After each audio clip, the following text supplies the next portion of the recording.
Justice seekers, put everything down. I need 60 seconds before this animated revenge story begins, because what I am about to tell you is not just a story about one man dismantling a corrupt empire. It is a story about what happens when you win, completely, precisely, and legally, and discover that your victory was never yours to claim. You watched Elias Carter survive the most calculated workplace betrayal in Manhattan history. 14 months, 3,000 hours of misappropriated overtime, $50,000 in stolen bonuses redirected into a frozen berry Porsche, while 300 families lost their healthcare coverage. You watched the corporate fraud get exposed from the inside. You watched the shadow network crack. You watched the satisfying justice story reach its conclusion, and you exhaled. Justice seekers, do not exhale yet, because the moment Marcus Sterling was escorted from the Sterling Global building by two federal agents, the most intellectually sophisticated financial predator currently operating on American soil, stood up from a breakfast table on the 57th floor of a Park Avenue skyscraper, folded his newspaper, and called a phone number that exists on absolutely zero databases. My phone number. My name is Elias Carter. I am the architect, and I just understood something that rewrites every assumption I built this entire case upon. I did not dismantle the system. I auditioned for it. Systemic Betrayal. Justice Seekers, Series 3, begins right now. Justice seekers, Manhattan does not celebrate you when you win. It does not pause. It does not acknowledge what you sacrificed to get here. It does not offer you the moment of recognition that 14 months of calculated precision and 3,000 hours of misappropriated overtime deserve. Manhattan just keeps moving. The yellow cabs still cut each other off on Fifth Avenue like the traffic laws are suggestions written for people with less important destinations. The hot dog vendors still argue outside Rockefeller Plaza, their voices cutting through the November air with the comfortable permanence of men who have been standing on the same corner since before Sterling Global was incorporated. The suits still pour out of the 6 train at 51st Street like the city itself is breathing them in and out, consuming their ambition, processing their labor, and exhaling them onto the pavement without a single second of consideration for what any one of them surrendered to arrive here. I stood on the corner of Lexington and 53rd at exactly 6:47 a.m., the morning after the most precisely executed corporate fraud takedown in Manhattan history. The morning after Marcus Sterling was escorted from the Sterling Global building by 2 federal agents and a defense attorney who already knew the case was irretrievably lost before the elevator reached the lobby, I was supposed to feel extraordinary. I was supposed to feel the clean, sharp satisfaction of an underdog who spent 14 months constructing a case so legally airtight that 300 families were going to wake up this morning with their health care restored, their stolen futures returned, and the name Marcus Sterling reduced to a federal case number in a Manhattan District Court filing. Instead, I felt cold. Not the November cold of Midtown Manhattan, though that was extraordinarily real, cutting through my jacket like a letter opener through an envelope sealed with someone else's misappropriated funds. This was a categorically different cold. The kind that arrives before your emotions have the processing speed to catch up with your brain. The kind that means your instincts have already identified something that your conscious mind has not yet articulated. My phone buzzed against my palm. A news alert. Sterling Global CEO Marcus Sterling steps down amid federal investigation.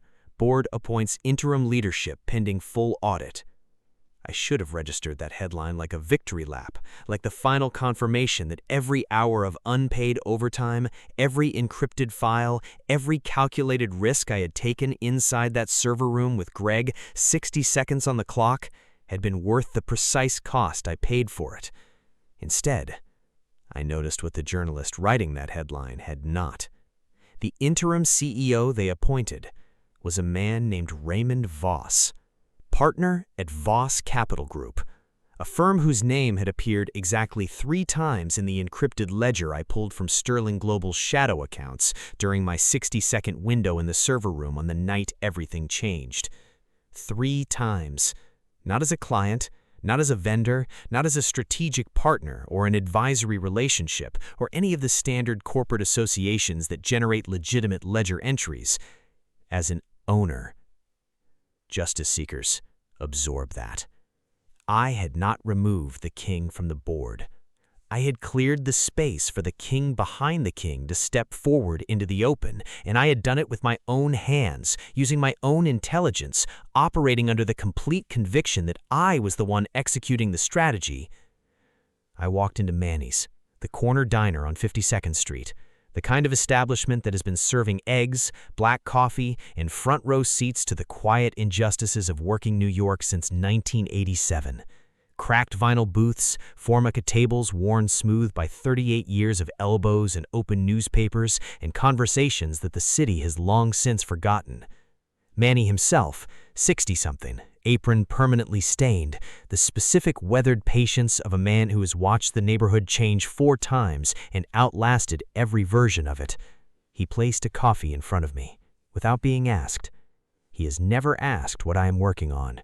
He just puts the food down and walks away. I sat in the back booth, where the light does not reach. I opened my laptop. I began to dig. What I found in the next 40 minutes did not just rearrange my assumptions, it dismantled the entire structural foundation that every assumption I had built this corporate betrayal case upon was resting on. Sterling Global was not a corporation, it was a node. One of 17 interlocking financial entities feeding into a central architecture so deliberately constructed and so precisely obscured that 3 consecutive generations of federal financial investigators had walked directly past it without registering a single anomalous data point. The collective was not a group of powerful individuals making decisions in private rooms above Park Avenue over aged scotch and the comfortable arrogance of men who have never been told no by anyone whose opinion they respected. The collective was a system, a self-sustaining financial algorithm that had been methodically acquiring controlling interests in healthcare networks, legal firms, media companies, and municipal infrastructure across 14 American cities since 2003, operating without a face, without a headquarters, without a single point of failure that a man with an encrypted drive and 60 seconds on a server room clock could exploit. In Marcus Sterling, the man I had spent 14 months dismantling with the precision of a forensic accountant and the strategic patience of someone who had nothing left to lose, was not its leader. He was its firewall. Every visible act of greed, every misappropriated bonus, every toxic leadership decision delivered behind a mahogany desk with a glass of aged scotch, the frozen berry Porsche, the Hampton summer house, the certificate of appreciation pushed across the table to a man whose mother was failing in room 412. All of it was calculated. He was architecturally designed to be the thing that people like me focused on, to absorb the strategic rage of every overlooked analyst, every underpaid specialist, every Elias Carter in every corporate building in every American city, while the actual architecture of the collective continued its quiet, precise, invisible expansion underneath. I closed my laptop. Manny's eggs had gone completely cold. Internal thought, you did not win, Elias. You passed the audition, and now the people running the theater want to discuss your contract. Raymond Voss called my burner at 9:15 a.m. Not my work number, disconnected the previous evening when Sterling Global's IT infrastructure went into federal lockdown. Not my personal cell, the number I used for my mother's care coordination and grocery deliveries, and the 3 people in my life I trusted enough to give it to. My burner. The number I had constructed specifically to exist on 0 databases, 0 carrier records, and 0 digital footprints of any kind, because 14 months of operating inside a corrupt system teaches you that the most important asset any strategist possesses is a communication channel the system does not know exists. He let it ring exactly twice, then he disconnected. 11 seconds later, a single message arrived on the same number. Breakfast tomorrow, the Crystal Room, 57th floor, 8 a.m. Come alone, architect. Justice seekers, I want to take a moment to introduce you to Raymond Voss properly, because understanding his precise psychological and operational profile is not background information. It is the essential context for understanding the level of institutional corruption I was walking directly toward at 8 a.m. the following morning. Raymond Voss, 61 years old, born in Dayton, Ohio. Not the Dayton of tech corridors and university research parks, but the Dayton of closed manufacturing plants and municipal pension disputes, and the specific quiet dignity of a working-class family that measures its net worth in reliability rather than assets.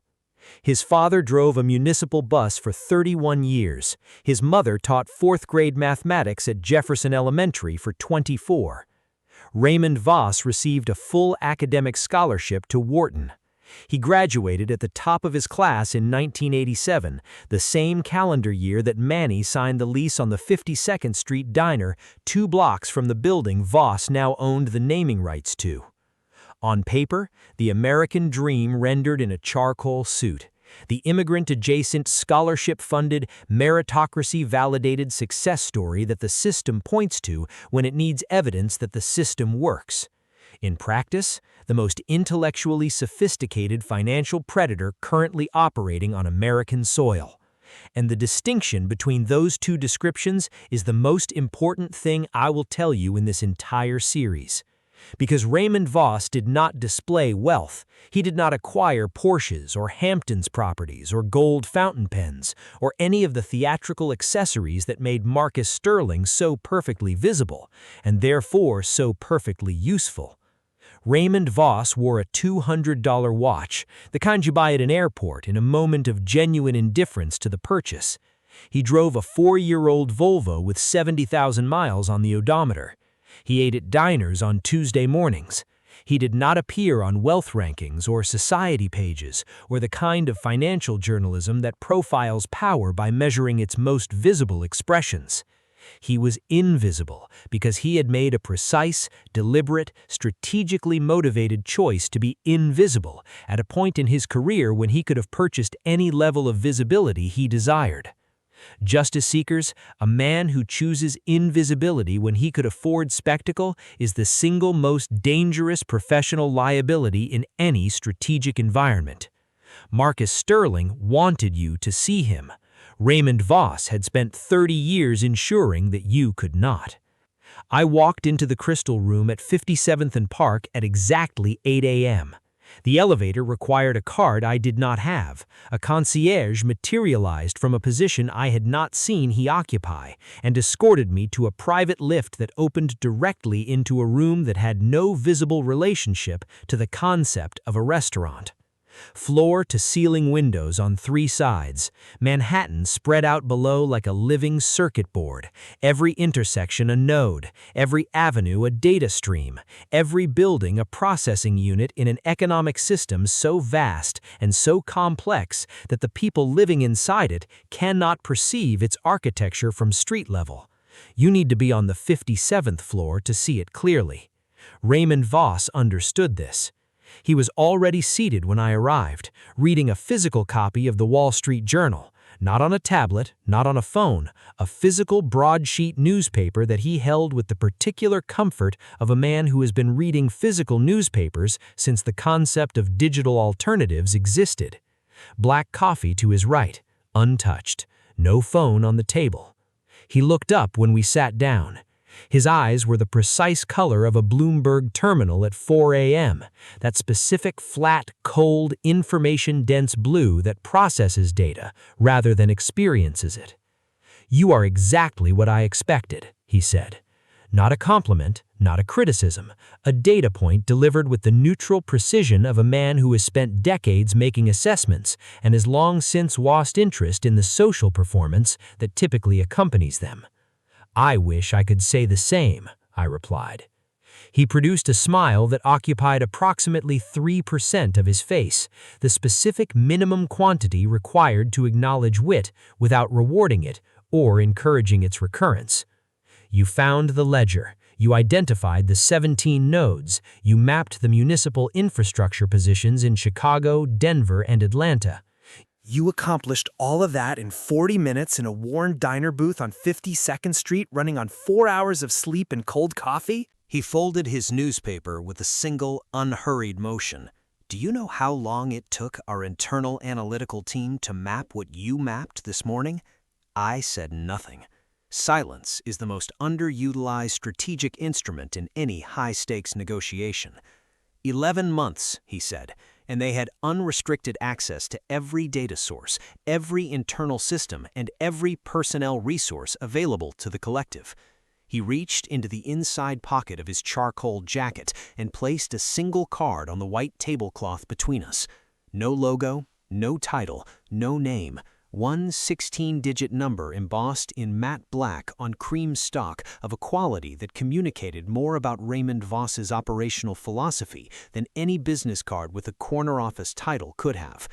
That account currently holds $4.3 million, he said. It belongs to you regardless of the decision you make in the next 10 minutes. Consider it the compensation package for the bonus Marcus misappropriated from you, with 14 months of compounded interest applied at a rate that reflects what your actual market value should have generated during that period. I looked at the card. I looked at him. What does the next 10 minutes decide? I asked. Whether that account, he said, is the beginning of your relationship with the collective or the entirety of it. Internal thought. He is not offering you employment, Elias. He is completing an acquisition. There is a fundamental legal, financial, and moral distinction between those two transactions, and the distinction is the only thing that matters in this room right now. I did not touch the card. Justice Seekers, I need you to stay with me through this next section because what Raymond Voss explained to me in the Crystal Room that morning is the intellectual core of everything this series has been building towards since the moment Marcus Sterling pushed a certificate of appreciation across a mahogany desk at a man whose mother was failing in room 412. The collective was not constructed on corruption. That is the element that is genuinely almost impossibly difficult to process once you have spent 14 months believing that the enemy you are dismantling represents the full depth of the problem. Corruption is accessible. Corruption is visible. Corruption is ultimately, and with sufficient evidence, prosecutable. The collective was constructed on something categorically more sophisticated than corruption. It was constructed on optimization. Voss explained it to me in the precise, unhurried manner of a man who has delivered this particular presentation many times to many different people sitting in that same chair, looking at the same card, and never once been told no by anyone who fully understood the terms of what was being offered. The collective had identified 40 years prior that the fundamental operational inefficiency of Western capitalism was not greed. Greed, Voss explained, was a feature, not a flaw. Greed was the visible surface behavior of a system functioning exactly as its architecture intended.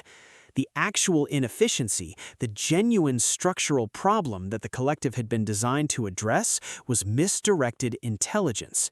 Exceptional analytical minds spending entire careers generating extraordinary wealth for marginally less exceptional minds within a system that extracted the maximum possible value from that transaction while keeping the mechanism of extraction completely invisible to the people being processed by it.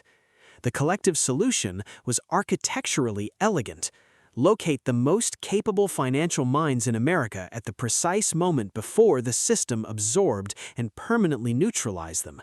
Offer them structural positioning inside the architecture, not underneath it, not adjacent to it, but inside the actual decision-making framework before their exceptional capabilities were permanently redirected into generating wealth for someone with inferior analytical capacity and superior family credentials. Every person who has ever occupied that chair, Voss said, and he nodded at the seat I was sitting in with the calm specificity of a man referring to a documented historical record, was someone the system had already failed. Someone with the intellectual capacity to identify the mechanism of their own exploitation and the strategic capability to dismantle it if they chose to. We do not recruit comfortable people, Elias. We recruit furious ones. Because a furious mind with exceptional capability is the only instrument that can actually improve a system rather than simply extract value from it while the system continues operating without modification. I looked at him across the white tablecloth. You were describing the collective as a meritocracy, I said. I am describing it as the only functioning, honest meritocracy in American financial history. Every other institution tells you that merit is the basis for advancement, while constructing invisible structural ceilings above every desk not occupied by the correct combination of family credentials, institutional connections, and inherited social capital. He paused. We removed the ceiling. We removed the floor. We removed every wall. We kept only the architecture. Justice seekers, I want you to register precisely what I was experiencing in that moment, because this is the fundamental lesson that this entire animated revenge series has been constructing towards from the very first episode. The most dangerous arguments are never the ones that sound incorrect. The most dangerous arguments are the ones that sound almost entirely right.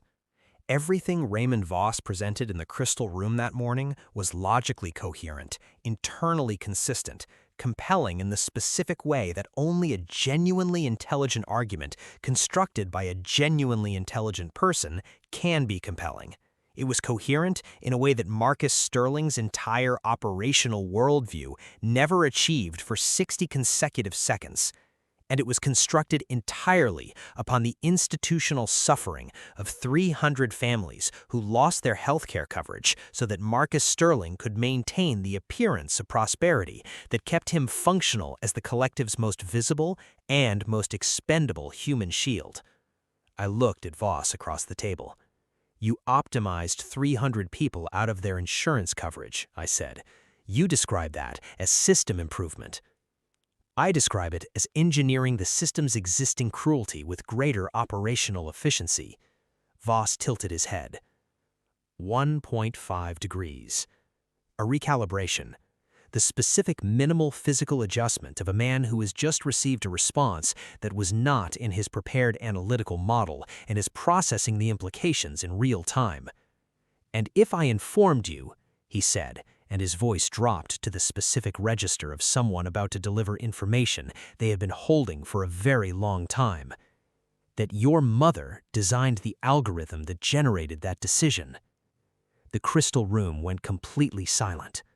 Not because the ambient noise of a 57th floor Manhattan restaurant at 8 a.m. stopped, because my brain stopped processing it. I was back at St. Jude's Medical in 12 minutes. Not the 4th floor, not room 412. The basement, the records archive that officially did not exist in any of the hospital's publicly accessible administrative documentation and unofficially contained 40 years of clinical trial data for a pharmaceutical subsidiary with zero official connection to Sterling Global and 3 board members it shared with Voss Capital Group. My mother was not a patient in room 412.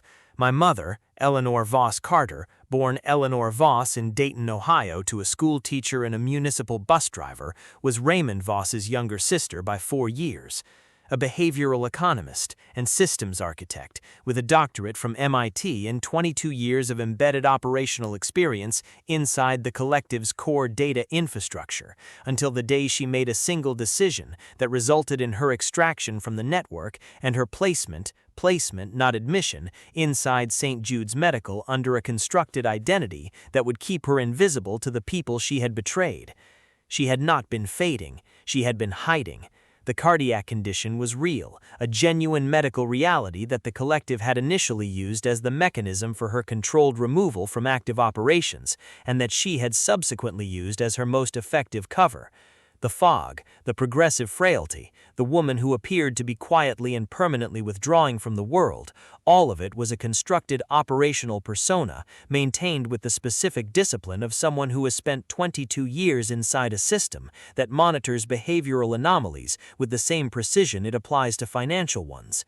She had been keeping herself invisible to the people she had betrayed in 2019, when she leaked the first fragments of the collective's municipal infrastructure acquisition data to a federal financial crimes investigator out of Federal Plaza.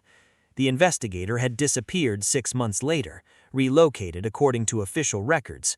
According to the encrypted file my mother had concealed inside the partition of the hospital's administrative server, accessed from her bed in room 412 using a modified insulin pump with a Bluetooth transmitter she had constructed over 18 months from components methodically acquired through the hospital's standard supply chain ordering system. He had been offered the same card Raymond placed in front of me at breakfast this morning. He had accepted it. Justice seekers, my mother had not constructed the cage. She had been locating the exit for 22 years, and she had positioned me, her son, an analytical analyst with the specific combination of analytical precision and strategic rage that she had spent 14 months confirming I possessed, directly inside Marcus Sterling's operational orbit, knowing that I would eventually do exactly what I did, not because she wanted me to win, because she needed the collective to believe that an external threat had independently discovered its architecture and respond by revealing itself to that threat in the specific way that powerful invisible systems always respond when they believe they have identified a talent worth acquiring rather than a liability worth eliminating. I was not the protagonist of this story. I was the instrument of a strategy that had been in construction since before I filed my first audit report at Sterling Global, and the mechanism had just closed, not around me, around Raymond Voss. Justice served. The federal contact my mother had been communicating with through the insulin pump transmitter for 3 consecutive years was not the investigator who disappeared in 2019. It was his replacement, Agent Dana Reyes, FBI Financial Crimes Unit, Federal Plaza, Lower Manhattan, 12 blocks south of where Raymond Voss was finishing his black coffee and his physical newspaper on the 57th floor of a Park Avenue building whose naming rights he was about to permanently forfeit. The card he had placed on the white tablecloth between us? Evidence, because I had received it with a handshake, and the handshake had been recorded by the transmitter my mother had embedded inside the lining of the jacket she had asked me to bring her 3 weeks ago. She told me it was cold in the hospital at night. It was cold in the hospital at night. She was also recording everything else. I walked back into room 412. My mother was upright, not the fragile architecture of monitoring equipment and institutional patience and borrowed time that I had grown accustomed to over months of visiting a woman I believed was disappearing from the world. Upright, clear-eyed, the monitoring equipment pushed to the periphery of her attention like a minor administrative inconvenience she was tolerating for procedural reasons. She looked at me the way she looked at me when I was 9 and figured out that the card trick she performed every Sunday evening used a duplicate deck, like she was proud and like she had been waiting for me to arrive at this particular conclusion for a very long time. "How long?" I asked. "Since your first audit report at Sterling Global," she said. "You identified the $3 million discrepancy in 11 days. Their internal team had been looking at the same data set for 8 months. She paused. "I knew then that you were ready. You constructed an entire medical scenario," I said. The words arrived flat, precise, not an accusation, a data point delivered in the specific register of someone who was his mother's son in this moment, more completely than he has ever been before. "I was genuinely unwell," she said simply. "The system was the mechanism sustaining my access to the resources I needed. I required you to dismantle sufficient structural weight that the pressure distribution shifted, and the people holding the architecture were forced to reposition themselves in ways that made them visible." She looked at me directly. "You accomplished that in 14 months. My projection was 18. Outside the window, Manhattan continued its permanent, indifferent transaction with itself. The 6 train, the cabs on Lexington, the suits, the hot dog vendors on 52nd. "Raymond offered me the card," I said. "I know. Agent Reyes has it." "What happens now?" I asked. My mother looked at the window for a moment, and in that moment she looked precisely like the woman I'd been racing across the city to save for 14 months. Tired, precise, carrying something enormous with complete composure. "The 17 nodes," she said, "have 36 hours before the federal warrants execute simultaneously across all 14 cities. She turned back to me. Raymond Voss will be in federal custody before his newspaper subscription renews. And you, she said, will need to determine what the architect builds next. Justice Seekers. I want to tell you something that required 3 series, 14 months, 3,000 hours of misappropriated overtime, 1 hospital room on the 4th floor of St. Jude's Medical, and 1 breakfast at 57th and Park with the most invisible, dangerous man in Manhattan to fully understand. The system is not broken. A broken system is repairable. A broken system has gaps and failures and exposed mechanisms that a man with an encrypted drive and 60 seconds on a server room clock can exploit.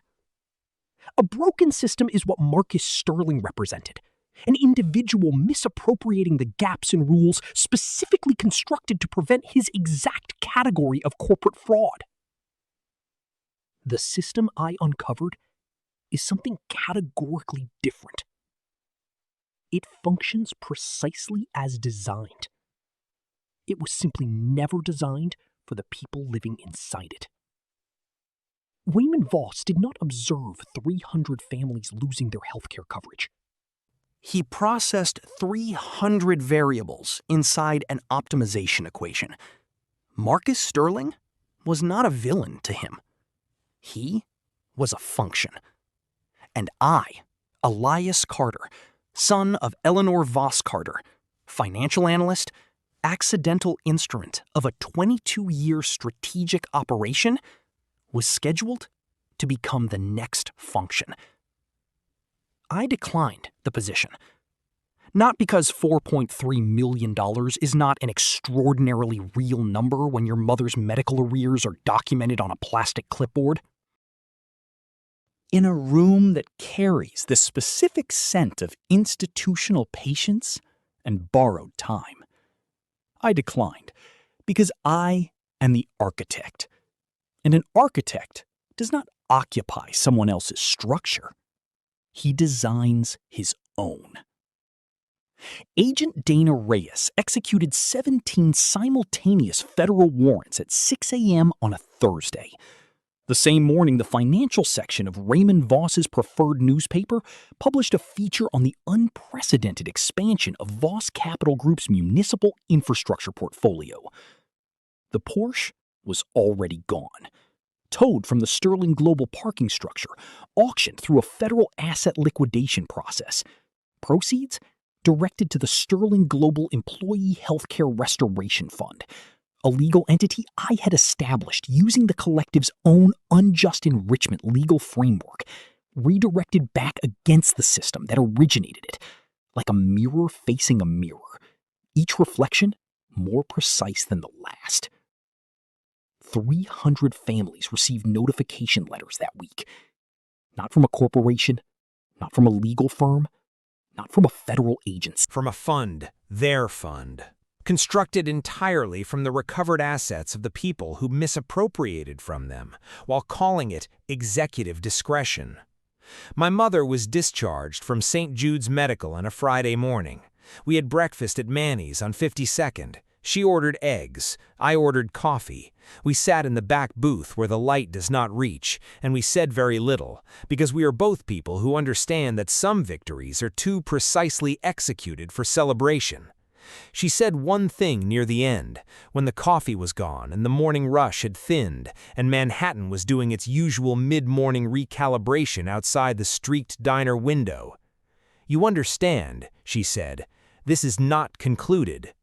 I looked at the corner of Lexington and 53rd, the suits, the cab, from a fund, their fund, constructed entirely from the recovered assets of the people who misappropriated from them, while calling it executive discretion. My mother was discharged from St. Jude's Medical on a Friday morning. We had breakfast at Manny's on 52nd. She ordered eggs. I ordered coffee. We sat in the back booth where the light does not reach, and we said very little, because we are both people who understand that justice served. The collective lost 17 nodes today. Raymond Voss lost his portfolio, his anonymity, his newspaper subscription, and his freedom in that precise order. 300 families in 14 American cities woke up this morning with something they had stopped believing they would ever see again. Their futures returned. And Elias Carter sat in the back booth of Manny's Diner on 52nd Street with cold coffee in his mother and said 4 words that close every chapter of everything you just witnessed, one node at a time. Justice seekers, the Sterling reckoning is concluded. Elias Carter built his system. The architect built his own. But the Seekers is not one story. It is every story the system hoped you would never hear. And somewhere in this city, on a different street, in a different office, behind a different desk, a new reckoning is already building. This one is not about a stolen bonus. This one is not about a shadow network. This one is personal. 5 years ago, a man sat across from a woman in a Brooklyn coffee shop on Flatbush Avenue and told her she was too poor to deserve his future. This Thursday morning, his resume landed on her desk. Justice seekers. She did not forward it to HR. She scheduled the interview herself. The Seekers presents The Interview. Wednesday, 3 p.m. GMT, 9 a.m. EST. Stay precise. Stay patient. The next reckoning is already dressed and waiting in the lobby. Welcome to the Seekers.